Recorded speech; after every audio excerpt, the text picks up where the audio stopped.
Hi guys, welcome back to my channel. तो आज की वीडियो में मैं आपके साथ शेयर कर रही हूँ ये मेकअप लुक जो कि अभी आप मेरे फेस पे देख रही हैं। तो अगर आप जानना चाहती हैं कि मैंने ये मेकअप लुक कैसे क्रिएट किया है या कौन कौन से मेकअप प्रोडक्ट मैंने यूज किए हैं, तो वीडियो को पूरा जरूर देखें। बट उससे पहले मेक श्योर जरूर कर लें कि आपने वीडियो को लाइक कर दिया है, चैनल को भी सब्सक्राइब करके बेल आइकन को भी हिट कर लें, जिससे आपको मेरे वीडियोस के नोटिफिकेशन टाइम से मिल जाए और आप मेरा कोई भी वीडियो मिस ना करें। तो चलिए वीडियो स्टार्ट करते हैं। वीडियो स्टार्ट करने से पहले कुछ बातें मैं आपके साथ शेयर कर दूं कि आज के मेकअप के लिए मैंने जितने भी मेकअप प्रोडक्ट यूज किए हैं सभी मैंने नीचे डिस्क्रिप्शन बॉक्स में मेंशन कर दिए हैं, तो मेक श्योर से चेकआउट करना बिल्कुल भी ना भूलें। और ये मेकअप लुक मैंने इसलिए क्रिएट किया है क्योंकि मेरी एक सब्सक्राइबर ने कहा था कि मैं red sari with red lips एक मेकअप आपके साथ शेयर करूं। तो फिलहाल ये मेकअप लुक मैंने क्रिएट किया है और आज मैं यही मेकअप लुक आपके साथ शेयर करूंगी। इसे आप इजिली तीज पे, करवा चौथ पे या फिर किसी भी पार्टी फंक्शन के लिए इजिली कैरी कर सकती हैं, या फिर अगर आप न्यूली वेड हैं या नई दुल्हन हैं तब भी आप इस मेकअप लुक को इजीली क्रिएट कर सकती हैं। फिलहाल आप आई शेडो को चाहें तो स्किप कर सकती हैं क्योंकि आई शेडो में आपको थोड़ा सा टाइम लगेगा। तो बाकी ओवरऑल जो मेकअप है वो आपके लिए परफेक्ट है, आप चाहें तो इजीली कैरी कर सकती हैं। तो आपको ये मेकअप लुक कैसा लगा नीचे कमेंट करके जरूर बताएं।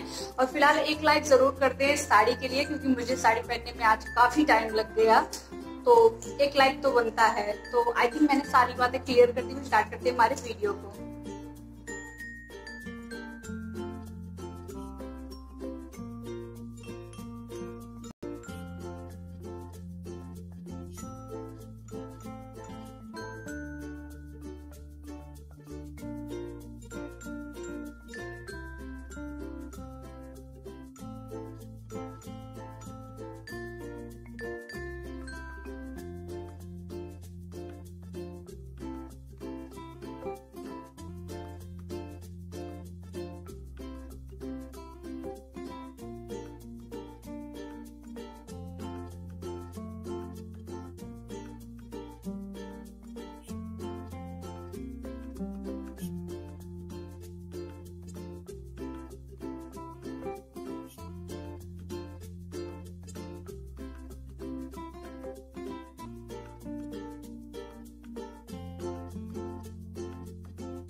तो ये है मेरा फाइनल लुक। होप मेरा ये मेकअप लुक आपको अच्छा लगा हो, होप मेरा ये वीडियो आपको पसंद आया हो। वीडियो अच्छा लगा हो तो वीडियो को लाइक जरूर करें, चैनल को भी सब्सक्राइब करके बेल आइकन को भी हिट कर लें, जिससे आपको मेरे वीडियोस की नोटिफिकेशन टाइम से मिल जाए और आप मेरा कोई भी वीडियो मिस ना करें। तो मैं मिलती हूँ आपसे नेक्स्ट वीडियो में, तब तक के लिए be happy and take care, bye.